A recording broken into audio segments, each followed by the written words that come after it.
எனது சகோதர சகோதரிகளே, உங்கள் அனைவரையும் காப்பாற்ற நாங்கள் இருக்கிறோம், கவலைப்படாதீர்கள், வந்து கொண்டே இருக்கிறோம் அப்படின்னு இஸ்ரேலுடைய பிரதமர் நெதன்யாகவும் அமெரிக்காவினுடைய அதிபர் டொனால்டு ட்ரம்ப்பும் ஈரானிய மக்களுக்கு செய்திகளை வாரி வழங்கிக்கிட்டு இருக்காங்க.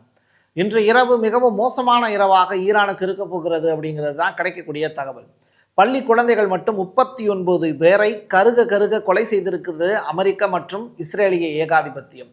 நடந்திருக்கக்கூடிய நிகழ்வுகள் மிகவும் மோசமானது. அதை அப்படியே வரிசைப்படுத்தி காட்சிகளாகவும் நம்ம பார்க்க போறோம். வாங்க பார்க்கலாம் உறவுகளே. இது பிரசாத் சிக்னேச்சர். தென்னிந்தியாவின் கட்டடக்கலை ராஜாக்கள் creator constructions and north west interiors உங்களோட கனவு இல்லத்தை பிரம்மாண்டமா கட்டி கொடுக்குறாங்க கிரியேட்டர் கன்ஸ்ட்ரக்ஷன்ஸ். அதோட கட்டி கொடுத்த வீட்டை இன்டீரியர் பண்ணி அழகாக்குறாங்க நார்த் வெஸ்ட் இன்டீரியர்ஸ். தொடர்புக்கு 72907991. உங்களுடைய தொழில் சம்பந்தமான விளம்பரங்களை நமது சேனலில் ஒளிபரப்ப உங்களுக்கான அருமையான வாய்ப்பு. ஈராக்ல ஒரு மொபைல் ஷோரூம். எதனால அந்த மொபைல் ஷோரூம் மேல இஸ்ரேல் அட்டாக் பண்ணாங்க அப்படின்னு தெரியல. இது வழிமாறி வந்து இருக்கக்கூடிய தாக்குதல் அப்படின்னு சொல்லப்பட்டாலும் இது ஏதோ பிளான் பண்ணி கரெக்டா அந்த மொபைல் ஷாப் மேல நடத்தி இருக்கக்கூடிய தாக்குதல் அப்படிங்கிறது ஒரு கொஞ்சம் யோசிக்கக்கூடிய ஒரு விஷயம்தான். சம்பந்தமே இல்லாமல் ஜோர்டானில் தாக்குதல் நடத்தினா ஓகே, ஈரான் வந்து அமெரிக்க தளங்கள் மேலே தாக்குதல் நடத்துறது ஓகே, இஸ்ரேல் லெபனானில் தாக்குதல் நடத்துறது கூட ஓகே. சம்பந்தமே இல்லாமல் ஈராக்கில் இருக்கக்கூடிய ஒரு பிளேஸில் ஏன் அட்டாக் பண்ணணும் இஸ்ரேல்? யோசிக்கணும். எர்பிலில் அப்படின்னு சொல்லிட்டு ஒரு லொக்கேஷன், இது யுஎஸ் பேஸ் அப்படிங்கிறாங்க. ஈராக்கில் யுஎஸ் பேஸ் இருக்குது. அந்த இடத்துல ஈரான் அட்டாக் பண்ணியிருக்காங்க. இது வழக்கமாக நடக்கக்கூடிய நடைமுறையா அப்படின்னு கேட்டால் 12 நாள் போரில் ஈராக் அப்படிங்கிற நாட்டில் அவங்க அட்டாக் பண்ணல.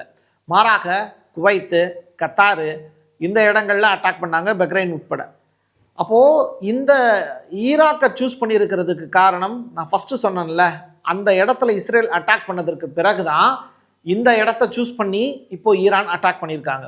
நீங்கள் சில விஷயத்தை அப்படியே சீக்வன்ஸாக கோர்த்துக்கிட்டே வந்தீங்கன்னா ஒரு அழகிய பூமாலை ஒன்று உங்களுக்கு கிடைக்கும்.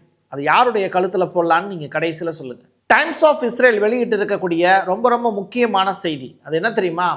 ஈரானுடைய பிரசிடென்ட் பெஜஸ்கியான் அவர்களை நாங்கள் என்ன நினச்சோமோ அதை செஞ்சு முடிச்சிட்டோம் அப்படின்னு சொல்கிறாங்க. குறிப்பாக ஈரானிய அரசு அலுவலகங்கள் எல்லாத்துலேயுமே அட்டாக் நடத்தப்பட்டிருக்கு.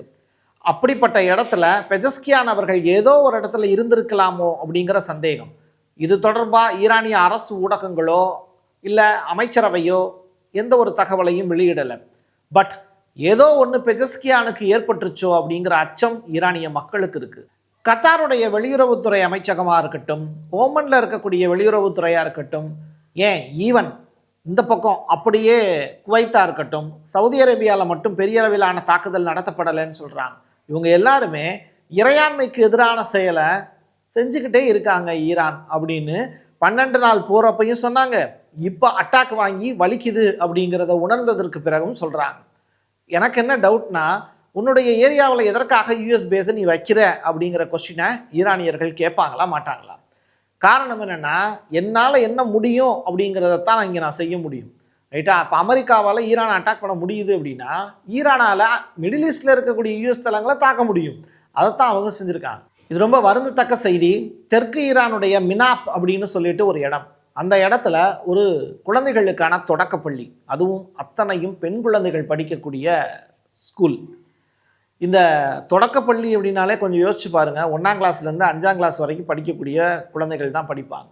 அந்த பள்ளிக்கூடத்தின் மீது ஒரு பெரிய அட்டாக்கை அமெரிக்காவும் இஸ்ரேலும் சேர்ந்து நடத்தியிருக்காங்க.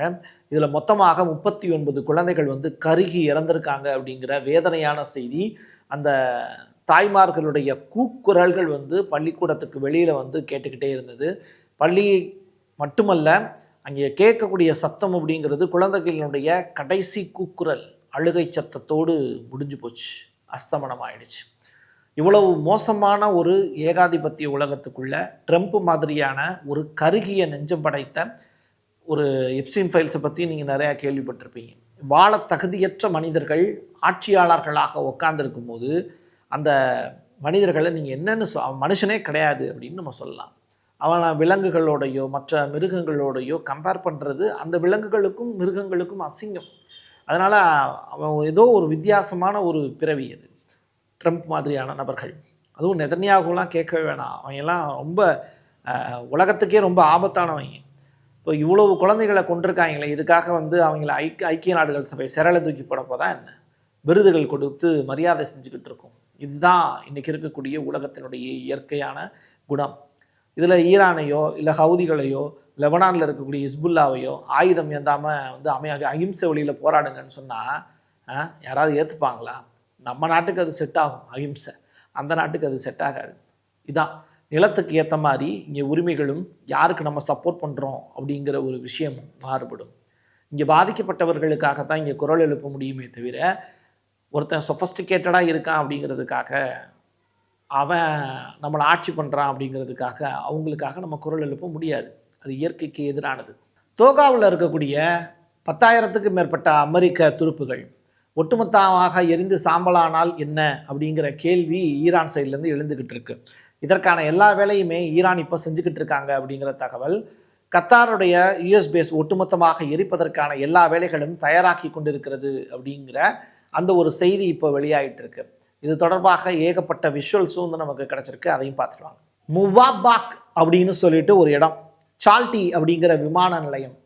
அந்த விமான தளத்துக்குள்ள, விமான நிலையம் விமான தளம் இது எல்லாமே சேர்ந்த மாதிரி தான் இருக்குது பேரலாக. இது எங்கே இருக்குன்னா ஜோர்டான் இருக்குது. இந்த இடத்துல அதுவும் ஒரு யூஎஸ் பேஸ் தான். எப்படி அல் உதைத் அப்படின்னு சொல்லிட்டு ஒரு யூஎஸ் பேஸ் இருக்கோ ஜோர்டானில், அதே மாதிரி அல் உதைது கத்தாரில் இருக்குது. அதே மாதிரி ஜோர்டான்லேயும் வந்து பார்த்திங்கன்னா ஒரு யூஎஸ் பேஸ் இருக்குது.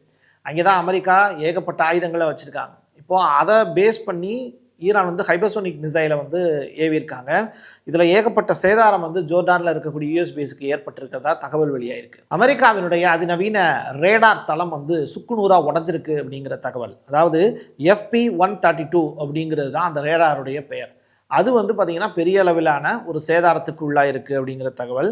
கத்தாரில் நிலைநிறுத்தப்பட்டிருந்த 5000 கிலோமீட்டர் தூரம் வரைக்கும் ஊடுருவி பார்க்கக்கூடிய அந்த ரேடாரை இப்போ ஈரான் வந்து சமாதி கட்டி முடிச்சிருக்காங்க அப்படிங்கிற தகவல் வெளியாயிருக்கு. இஸ்ரேல் ஆபரேஷன் எபிக் ஃபியூரி அப்படிங்கிற பேரில் தான் இந்த போரை தொடங்கி நடத்திட்டு வர்றதா செய்திகள் வெளியாயிருக்கு.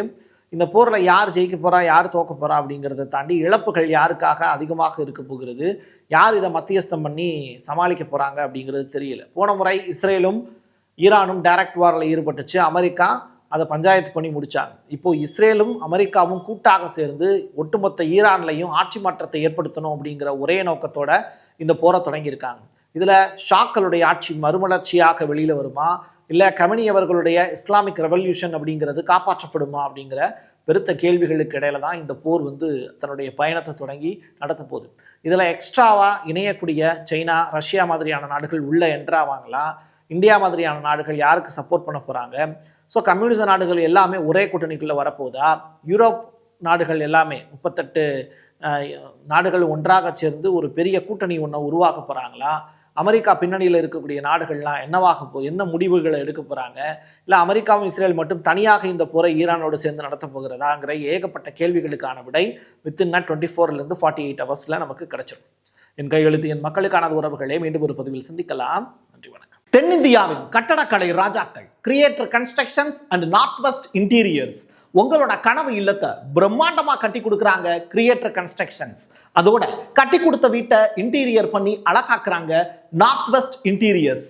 தொடர்புக்கு 72907991. உங்களுடைய தொழில் சம்பந்தமான விளம்பரங்களை நமது சேனலில் ஒளிபரப்ப உங்களுக்கான அருமையான வாய்ப்பு. Prasad signature media broadcasting private limited. நீங்க நியூஸ் ரீடரா மாறணுமா, கண்டென்ட் கிரியேட்டரா உருவாகணுமா, சேட்டலைட் சேனல்ல ரிப்போர்ட்டரா வேலை பார்க்கணுமா, டாக்குமெண்ட்ரி மேக்கிங்ல இருந்து ஜேர்னலிசம் பற்றிய முழுமையான பயிற்சி பெற உங்களுக்கான அருமையான வாய்ப்பு. எங்களை தேடி வாங்க. ஆன்லைன் மற்றும் நேரடி பயிற்சி வகுப்புகளும் சர்டிபிகேட் கோர்ஸாவே கத்துத்தரும். மீடியா துறையில் 10 ஆண்டுகளுக்கு மேல அனுபவம் உள்ளவர்கள் பயிற்சி கொடுப்பார்கள். வாய்ஸ் ஓவர் தொடங்கி வாய்ஸ்லெஸ் பீப்புளுக்காக உங்களை சிறந்த ஜேர்னலிஸ்டா உருவாக்க வேண்டியது எங்களோட பொறுப்பு. ஸ்கூல்ஸ் அண்ட் காலேஜஸ்ல ஜூனியர் ஜேர்னலிஸ்ட்ங்கிற பேர்ல ஒர்க் ஷாப்பும் கண்டக்ட் பண்ணி கொடுக்கிறோம். மோட்டிவேஷனல் ஸ்பீக்கரா கடந்த 15 ஆண்டுகளா கல்வி நிறுவனங்களுக்கு நிகழ்ச்சிகளும் நடத்தி தரோம். தொடர்புக்கு 9944790333 94493594 prasadsignature@gmail.com.